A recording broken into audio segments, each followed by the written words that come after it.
Hello friends, class 7 का NCERT book geography अध्याय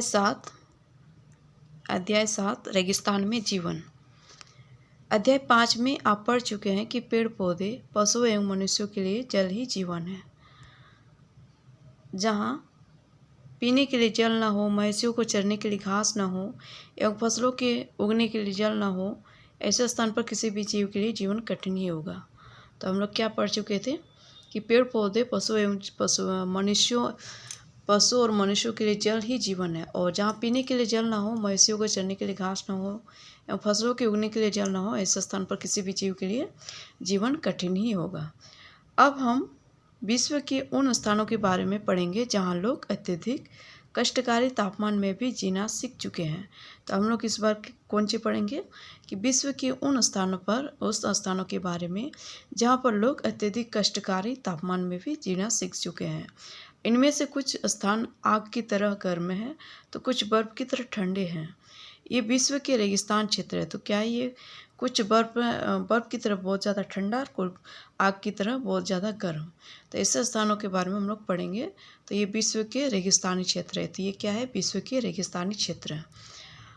इन क्षेत्रों में कम वर्षा, विरल वनस्पति एवं चरम तापमान होते हैं। तो कम वर्षा, विरल वनस्पति, बहुत कम वनस्पति होती है और चरम तापमान, बहुत ज़्यादा तापमान, मतलब एक चरम पर तापमान होते हैं। और तापमान के आधार पर रेगिस्तान गर्म या ठंडे हो सकते हैं। तो तापमान के आधार पर रेगिस्तान ठंडा और गर्म हो सकता है। इन स्थानों में जहाँ कहीं भी थोड़ा बहुत जल उपलब्ध होता है, लोग वहाँ कृषि करने के लिए बस जाते हैं। तो इन स्थानों पर जहाँ कहीं भी थोड़ा बहुत पानी उपलब्ध हो जाता है तो लोग वहाँ पर क्या करते हैं? कृषि करने के लिए बस जाते हैं। देखिए शब्दावली में रेगिस्तान ये एक शुष्क प्रदेश है जिसकी विशेषता अत्यधिक उच्च अथवा निम्न तापमान एवं विरल वनस्पति है। तो रेगिस्तान क्या है? ये एक शुष्क प्रदेश होता है और जिसकी विशेषता क्या होती है? अत्यधिक उच्च अथवा निम्न तापमान एवं विरल वनस्पति है। ठीक है।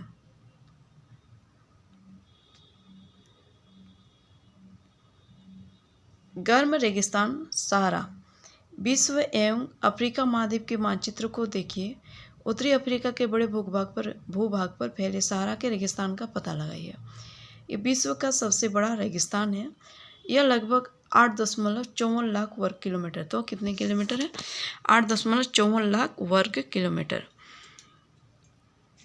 तो इसका कितना क्षेत्रफल में फैला हुआ है? तो 8.54 लाख वर्ग किलोमीटर में फैला हुआ है।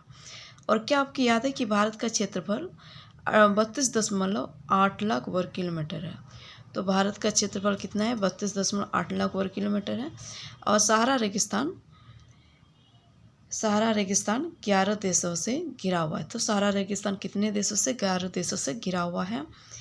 तो उन देशों में से अल्जीरिया हो गया, चाड, मिस्र, लीबिया, माली, मोरितानिया, क्या है?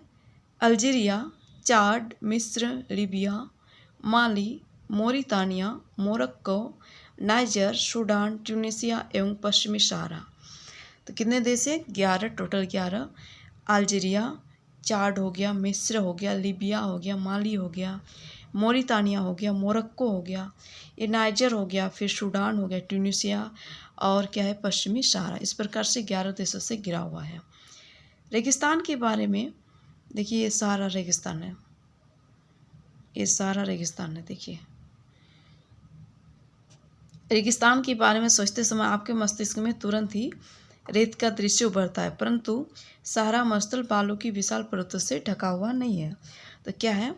अगर रेगिस्तान की बात करें तो हमारे मस्तिष्क में केवल क्या नज़र आता है? केवल बालू ही बालू का दृश्य न उभरता है। लेकिन सहारा मरुस्थल क्या है? बालू की विशाल परतों से ढका हुआ ही नहीं, वरन यहाँ पर क्या है? बजरी के मैदान और नग्न चट्टानी सतह वाले उत्थित पठार भी पाए जाते हैं। तो नग्न चट्टानी सतह वाले उत्थित पठार भी पाए जाते हैं। और ये चट्टानी सतह कुछ स्थानों पर 2500 मीटर से भी अधिक ऊंची है। तो ये चट्टानी क्या है? कुछ स्थानों पर 2500 मीटर से भी अधिक ऊंची है।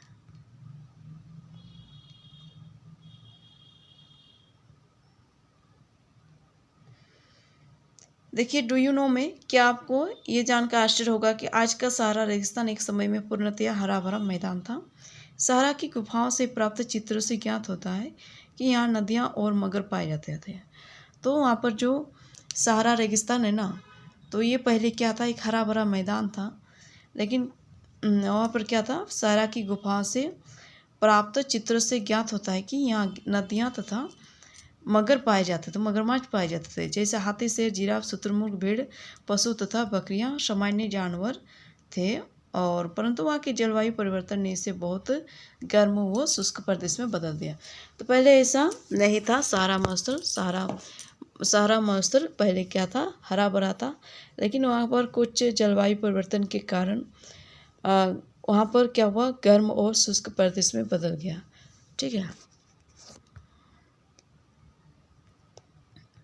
देखिए, ये 11 देशों में अल्जीरिया हो गया, लीबिया हो गया, मिस्र हो गया, फिर सूडान, चाड, नाइजर, माली, मोरितानिया, पश्चिमी सहारा, इधर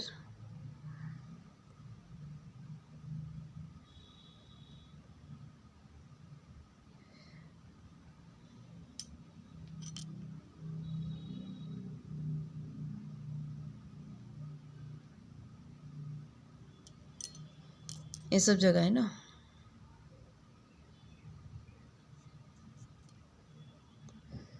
इधर देखिए, भूमध्य सागर हो गया, इधर फिर लाल सागर हो गया।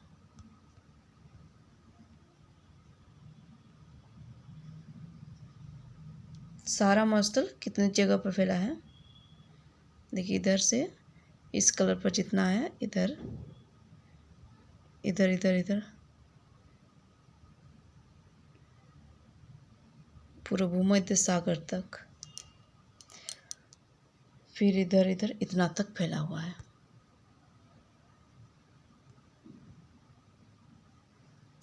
फिर थोड़ा बहुत इधर भी मरुस्थल है।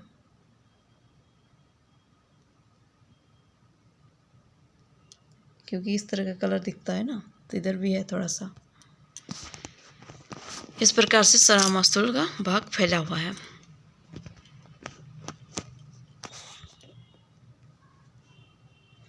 अब देखेंगे डू यू नो में क्या आप जानते हैं। सहारा के अल अजीजिया क्षेत्र में, जो त्रिपोली लीबिया के दक्षिण भाग में स्थित है, तो अल अजीजिया क्षेत्र में, तो त्रिपोली लीबिया के दक्षिणी भाग में स्थित है।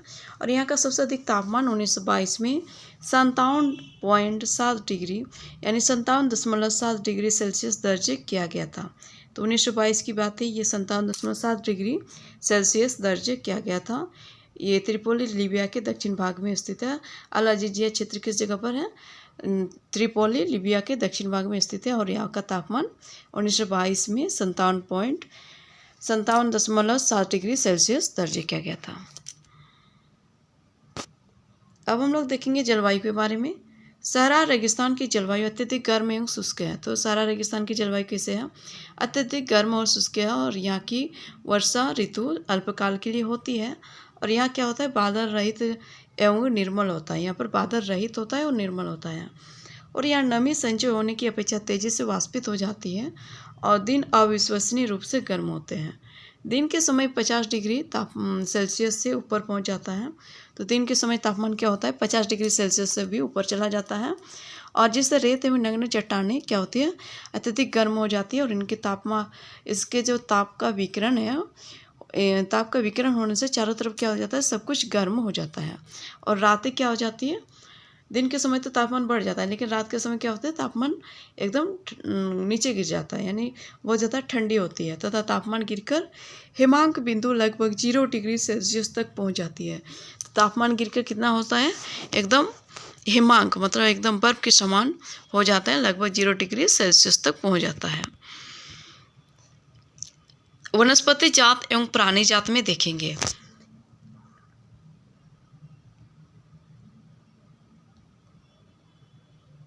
सहारा रेगिस्तान की वनस्पतियों में कैक्टस खजूर के पेड़ एवं एकेसिया पाए जाते हैं। तो सहारा रेगिस्तान की वनस्पतियों में क्या क्या पाया जाता है, कैक्टस खजूर के पेड़ एवं एकेसिया पाए जाते हैं। और यहाँ कुछ स्थानों पर मरुद्यान खजूर के पेड़ों से घिरे हरित द्वीप पाए जाते थे। यहाँ पर क्या होता है, कुछ स्थानों पर मरुद्यान और खजूर के पेड़ों से घिरे हरित द्वीप पाए जाते हैं। आगे देखेंगे ऊंट, लकड़बग्गा, सियार, लोमड़ी, बिच्छू, सांपों की विभिन्न जातियाँ, छिपकलियाँ यहाँ के क्या है, प्रमुख जीव जंतु हैं। ऊंट, लकड़बग्गा, सियार, लोमड़ी, बिच्छू, सांपों की विभिन्न जातियाँ एवं छिपकलियाँ यहाँ के क्या है, प्रमुख जीव जंतु हैं। देखिए डू यू नो में वैज्ञानिकों को तो यहाँ से मछलियों के कंकाल भी मिले हैं, और वैज्ञानिकों को क्या मिले, यहाँ से मछलियों के कंकाल। तो आपके अनुसार ये क्या हो सकते हैं, बता सकते हैं। ये देखिए सहारा रेगिस्तान में मरुद्यान, तो ये सारा रेगिस्तान का एक मरुद्यान है। अब आगे देखेंगे लोग। सहारा रेगिस्तान की कष्टकारी जलवायु में भी विभिन्न समुदाय के लोग निवास करते हैं, जो भिन्न भिन्न क्रियाकलापों में भाग लेते हैं। इनमें बेदुइन और तुआरेग भी शामिल है। तो बेदुइन एवं तुआरेग भी शामिल है। वो क्या है, बेदुइन और तुआरेग जलवासी क्या है, जलवासी जनजाति वाले ये लोग बकरी, भेड़, ऊँट एवं घोड़े जैसे पशुधन को पालते हैं। तो जलवासी जनजाति क्या है, ये लोग क्या करते हैं, भेड़, बकरी, ऊँट और घोड़े जैसे पशुधन को पालते हैं, और इन पशुओं से उन लोगों को दूध मिलता है। इनकी खाल से ये पेटी, जूते, पानी की बोतल बनाने के लिए चमड़ा प्राप्त करते हैं, तथा क्या कहते हैं, पशुओं के बालों का उपयोग चटाई, कालीन, कपड़े एवं कंबल बनाने के लिए करते हैं। तो जो पशुओं के जो बाल होते हैं ना, उनसे चटाई, कालीन और कपड़े और कंबल बनाने के लिए होता है। धूल भरी आंधियों और गर्म वायु से बचने के लिए ये लोग भारी वस्त्र पहनते हैं। तो धूल भरी आंधियों और गर्म से बचने के लिए क्या करते हैं, ये लोग भारी वस्त्र पहनते हैं। सहारा में मरुस्थान एवं मिस्र में नील घाटी लोगों को निवास में मदद करती है। तो क्या करता है, सहारा में मरुस्थान और मिस्र में नील घाटी लोगों को निवास में मदद करती है, और यहाँ की जल उपलब्धता होने से लोग खजूर के पेड़ उगाते हैं। तो जो सहारा में मरुस्थान है और मिस्र में नील घाटी लोगों को निवास में मदद करती है, और यहाँ के जो यहाँ जल की उपलब्धता होने से लोग खजूर के पेड़ उगाते हैं, और यहाँ चावल, गेहूँ, जौ एवं सेम जैसी फसलें भी उगाई जाती हैं। तो यहाँ पर क्या करते हैं, चावल, गेहूँ, जौ एवं सेम जैसी फसलें भी उगाई जाती हैं। और मिस्र में उगाए जाने वाली कपास पूरे विश्व में प्रसिद्ध है। तो कौन से कपास जो मिस्र में उगाए जाते हैं ना, एक खास किस्म की कपास, ये पूरे विश्व में प्रसिद्ध है। और तेल की खोज संपूर्ण विश्व में अत्यधिक मांग वाले इस उत्पाद का अल्जीरिया, लीबिया एवं मिस्र में होने के कारण सहारा रेगिस्तान में तेजी से परिवर्तन हो रहा था। तो तेल की खोज के चलते जो अल्जीरिया, लीबिया और मिस्र में है, तो यहाँ इस जगह पर तेल होने के कारण सहारा रेगिस्तान में क्या है, तेजी से परिवर्तन हो रहा है। और इस क्षेत्र में प्राप्त अन्य महत्वपूर्ण खनिजों में जैसे लोहा, फास्फोरस हो गया, मैग्नीज और यूरेनियम सम्मिलित है। तो क्या हो गया, जो लोहा, फास्फोरस और मैग्नीज, यूरेनियम ऐसे पदार्थ, ऐसे धातु इस जगह पर उपलब्ध है। सहारा की सांस्कृतिक जीवन शैली में भी परिवर्तन आ रहा है। आज यहाँ मस्जिदों से ऊंचे कांच की खिड़कियों वाले भवन तथा ऊँटों के प्राचीन मार्ग के स्थान पर सुपर महामार्ग बन गए हैं।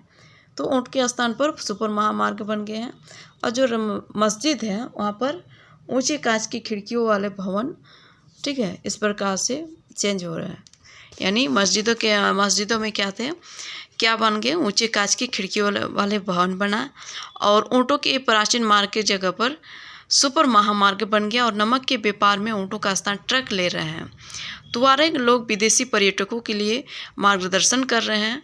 आज अनेक जलवासी जनजाति के लोग शहरी जीवन की ओर जा रहे हैं, और यहाँ वे तेल एवं गैस के जो कार्य में नौकरी ढूंढते हैं। तो नमक के व्यापार में ऊँटों का स्थान ट्रक ले रहे हैं, और तुआरेग लोग क्या करते हैं, विदेशी पर्यटकों के लिए मार्गदर्शक का काम कर रहे हैं, यानी रास्ता दिखाने का काम कर रहे हैं। आज अनेक जलवासी जनजाति के लोग क्या कर रहे हैं, शहरी जीवन की ओर जा रहे हैं, जहाँ वे तेल और गैस के कार्यों में नौकरी ढूंढते हैं। इधर देखते हैं, क्या आप जानते हैं, जब रेत को पवन उड़ा ले जाती है तो वहाँ गर्त बन जाती है, जहाँ गर्त में भूमिगत जल सतह पर आ जाता है, और वहाँ मरुद्यान बनते हैं। ये क्षेत्र उपजाऊ होते हैं, लोग इनके आसपास निवास करते हैं एवं खजूर के पेड़ तथा अन्य फसलें उगाते हैं। कभी कभी यह मरुद्यान असामान्य रूप से बड़ा भी हो सकता है। और मोरक्को में टैफिलालेट यानी जो मोरक्को में टैफिलालेट है वहाँ का मरुद्यान ऐसा ही एक विशाल मरुद्यान है। तो मोरक्को में टैफिलालेट मरुद्यान एक ऐसा ही विशाल मरुद्यान है जो 13,000 वर्ग किलोमीटर के क्षेत्र में फैला हुआ है।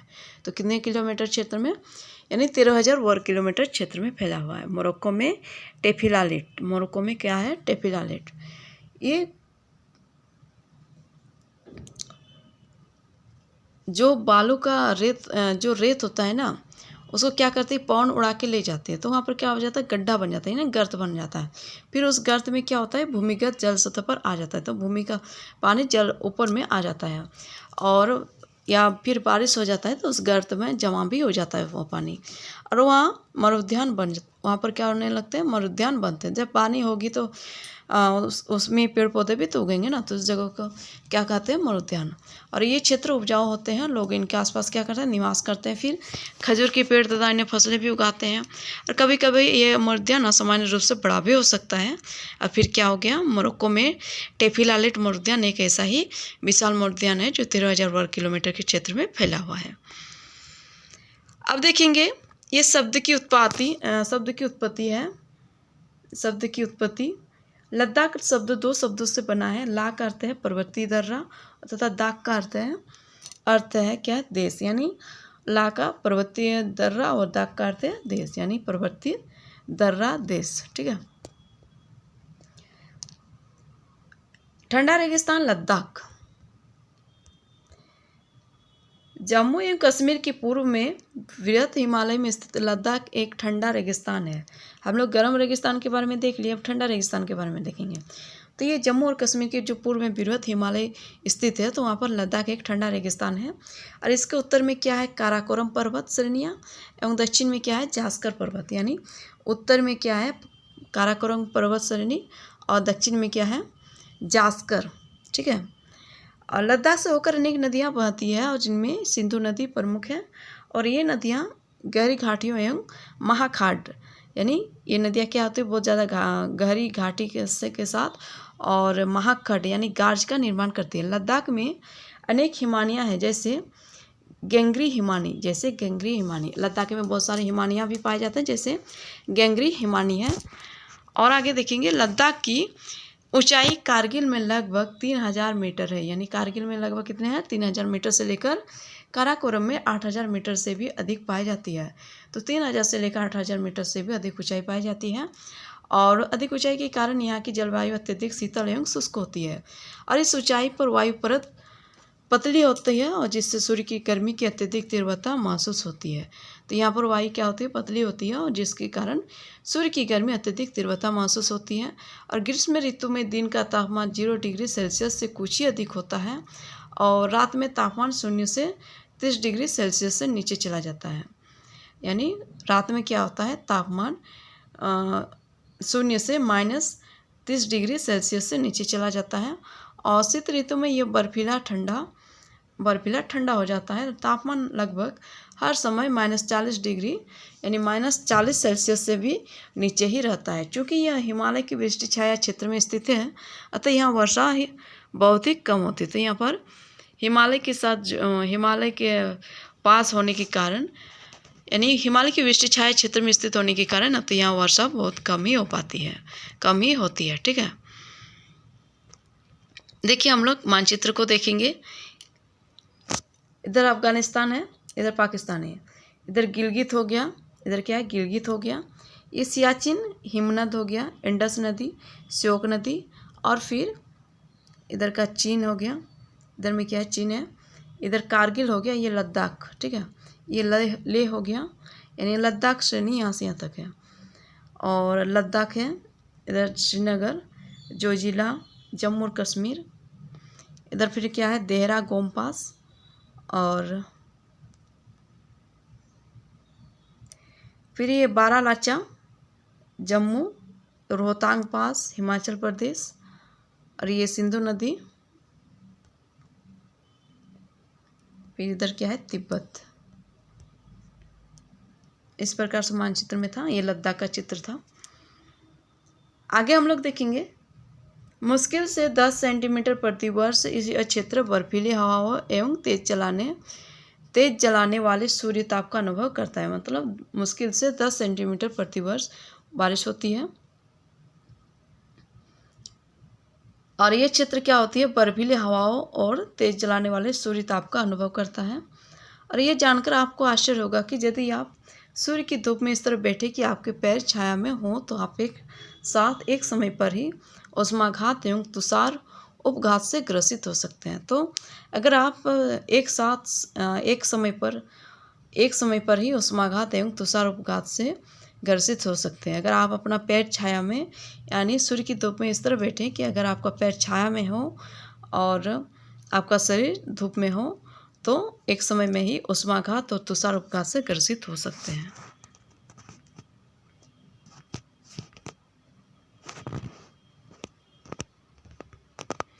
डू यू नो में देखते हैं, क्या आप जानते हैं लद्दाख को खापाचान यानी लद्दाख को खापाचान भी कहते हैं, जिसका अर्थ होता है हिमभूमि। खापाचान का मतलब क्या होगा, हिमभूमि।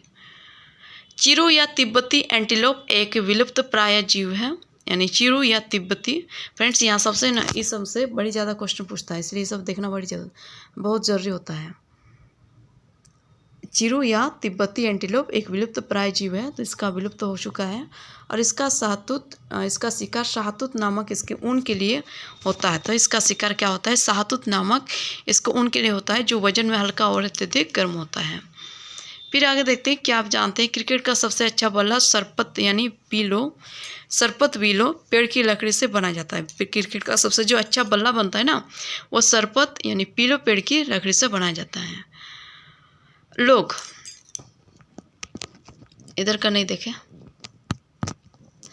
वनस्पति जात एवं प्राणी जात में यहाँ उच्च शुष्कता के कारण वनस्पति विरल है। यह जानवरों के चरने के लिए कहीं कहीं पर ही घास एवं छोटी झाड़ियाँ मिलती है। घाटी में सरपत विलो जो क्रिकेट के बल्ला के लिए बहुत ज़्यादा अच्छा बनता है और पॉपुलर के उपवन देखे जा सकते हैं। ग्रीष्म ऋतु में सेब, खुबानी एवं अखरोट जैसे पेड़ पल्लवित होते हैं। और लद्दाख में पक्षियों की विभिन्न प्रजातियां नजर आती हैं।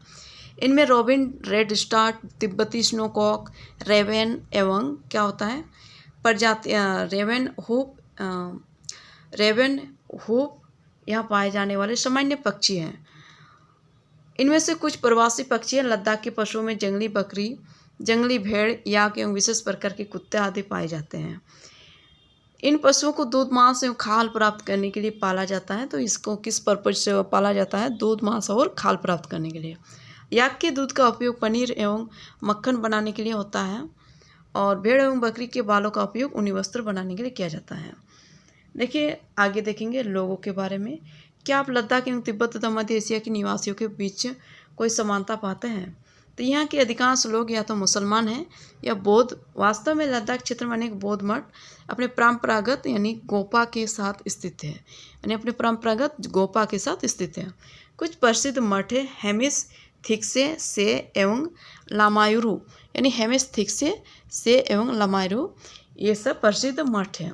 और ग्रीष्म ऋतु में यहाँ के निवासी जौ, आलू, मटर, सेम एवं सलजम की खेती करते हैं। तो ग्रीष्म ऋतु में क्या करते हैं, यहाँ पर जो हो गया आलू, मटर, सेम और सलजम की खेती होती है। और शीत ऋतु में जलवायु इतनी कष्टकारी होती है कि लोग धार्मिक अनुष्ठानों एवं उत्सवों में अपने आप को व्यस्त रखते हैं। तो शीत ऋतु में क्या करते हैं ये लोग, धार्मिक अनुष्ठान और उत्सव में अपने आप को व्यस्त रखते हैं।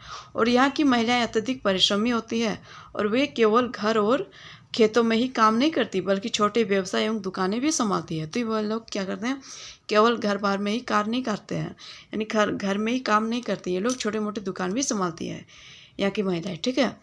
और लद्दाख की राजधानी लेह है। लद्दाख की राजधानी कहाँ है, लेह है। और सड़क एवं वायु मार्ग द्वारा भली भांति जुड़ी हुई है। तो यहाँ का जो सड़क और वायु मार्ग है ये भली भांति बहुत अच्छी तरह से जुड़ी हुई है।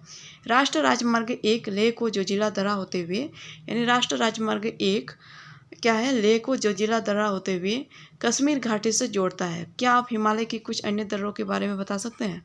तो आप खोज करके बता सकते हैं।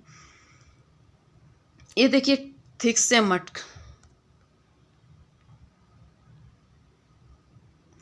क्या आप जानते हैं मनाली लेह राजमार्ग 4 दर्रों से गुजरता है, रोहतांगला, बारालाचा, रोहतांगला, बारालाचाला और लुनगलाचा एवं टंगलंगला, ठीक है, टंगलंगला। ये राजमार्ग केवल जुलाई से सितंबर के बीच खुलता है। तो ये राजमार्ग क्या है, केवल जुलाई से लेकर सितंबर तक के बीच ही खुलता है, जब बर्फ़ को मार्ग से हटा दिया जाता है। और यहाँ का मुख्य क्रियाकलाप पर्यटन है और देश विदेश से अनेक पर्यटन यहाँ पर पर्यटन के लिए आते हैं। और गोम्पा दर्शन यानी घास के मैदानों और हिमनदों की सैर, तो फिर क्या है, गोम्पा दर्शन करते हैं और घास के मैदान और हिमनदों की सैर और उत्सव तथा अनुष्ठानों को देखना यहाँ के प्रमुख पर्यटक आकर्षण है। तो जो उत्सव और अनुष्ठान है तो यहाँ पर देखने के लिए प्रमुख पर्यटक आकर्षक हैं। देखिए, पारंपरिक वेशभूषा में लद्दाखी महिलाएं हैं और आधुनिकीकरण के फलस्वरूप यहाँ के जनजीवन में परिवर्तन आ गया। तो आधुनिकीकरण के कारण क्या है, यहाँ का जनजीवन में परिवर्तन आ रहा है। लेकिन लद्दाख के लोगों ने शताब्दियों से प्रकृति के साथ जो समन्वय एवं संतुलित करना सीखा है, और जल एवं ईंधन जैसे संसाधनों की कमी के कारण ये आवश्यकतानुसार क्या है, मितव्ययता से ही इनका उपयोग करते हैं और कुछ भी व्यर्थ नहीं करते। यानी बहुत काफ़ी सीमित मात्रा में संसाधनों का उपयोग करते हैं, पानी का उपयोग करते हैं और ये लोग कुछ भी व्यर्थ नहीं करते हैं। ये देखिए, बारालाचाला दर्रा है, ये बारालाचाला दर्रा है, ठीक है फ्रेंड्स। इस प्रकार से ये चैप्टर समाप्त हुई और आप लोगों को समझ में आ रही होगी। फिर मिलेंगे दूसरे चैप्टर में, तब तक के लिए धन्यवाद।